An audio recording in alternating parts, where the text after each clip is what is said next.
Ilford Pan-F is one of those film stocks I've always avoided. Its box speed is ISO 50, and for me that's abysmally slow, so I never really gave it a chance. Recently I was looking at Ilford's catalog and I realized I've shot every available film stock except for Pan-F. So fine, I'll do it. But if I'm shooting this film, I'm doing it my way, and I'm gonna push the crap out of it.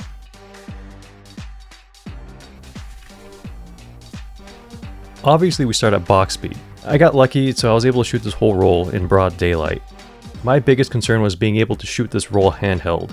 In the sun, my shutter speeds were sitting comfortably at 1/25th of a second.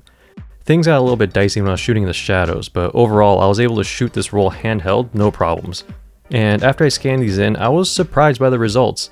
First off, the grain is very fine, and it seems sharper than some of the other film stocks I've shot. I also like how it renders the highlights and the shadows, and overall I really like this film stock. I wasn't expecting that, so that's a nice surprise. And I'm starting to feel like I've been missing out. So I'm sorry, Pan-F, if I ever doubted you, and I'm sorry for what's coming up next.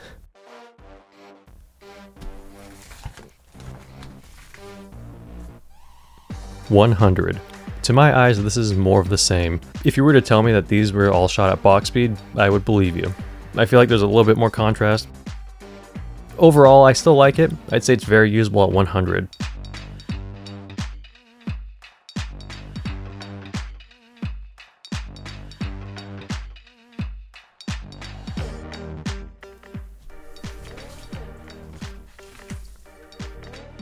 (200).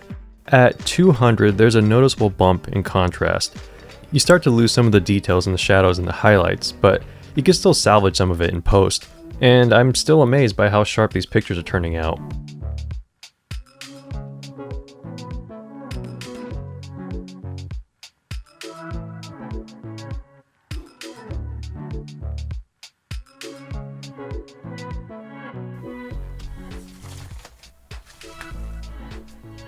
(400). It's starting to get a little bit moody. In some of the high contrast scenes you could see the shadows starting to get crushed and the highlights blown out, but in some of the more even lighting it still looks pretty good.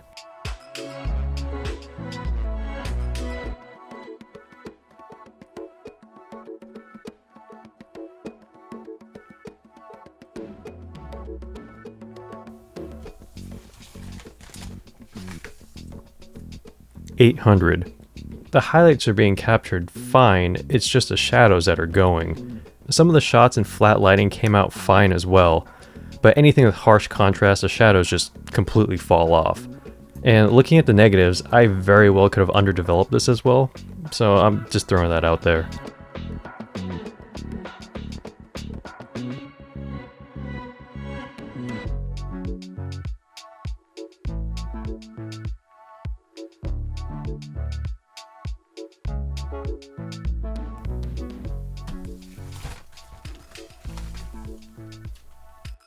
(1600). Just looking at the negatives, it's getting pretty sparse. There's pretty much no details left in the shadows. It was getting a little too bright outside, so I went to a dimly lit parking garage, but that really didn't help at all. But that might have doomed this roll.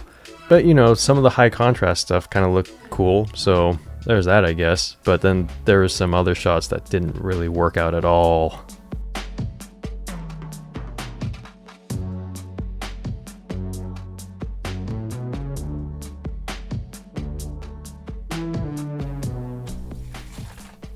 When I was shooting at 3200, I started asking myself, what the hell am I doing? It was sunny outside, so I used an ND filter. But the only ND filter I have is this 6-stop filter. 100, 200, 400, 800, 1600, 3200. I'm trying to push this film stock 6 stops, but it was too bright, so I used a 6-stop ND filter. So I was effectively shooting this roll at box speed, but with an ND filter. And my biggest criticism of Pan-F was its speed and the difficulty shooting it handheld. And now I found myself going full circle shooting this like it's box speed, but also now I can't see through the viewfinder because it has an ND filter in the way. But you know what? I'm gonna just keep a positive attitude. This might be cumbersome, but I mean, I don't know, maybe I landed on something special. Like, how bad could this be? Oh yeah, no, that's bad. None of these pictures turned out. This one picture has what appears to be a light leak, but that's really the only interesting thing that was captured on this roll.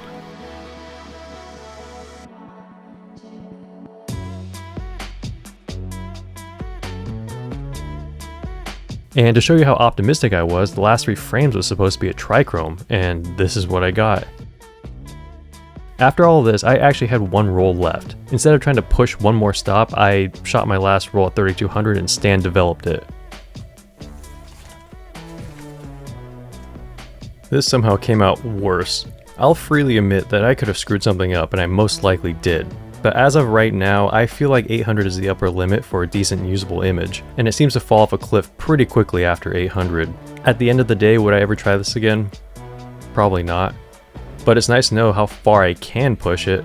I just can't imagine any reasonable situation where I don't have access to any other film stock and I have to push PanF to 800. I'll probably shoot PanF at box speed again, maybe push one stop. But, that's really about it.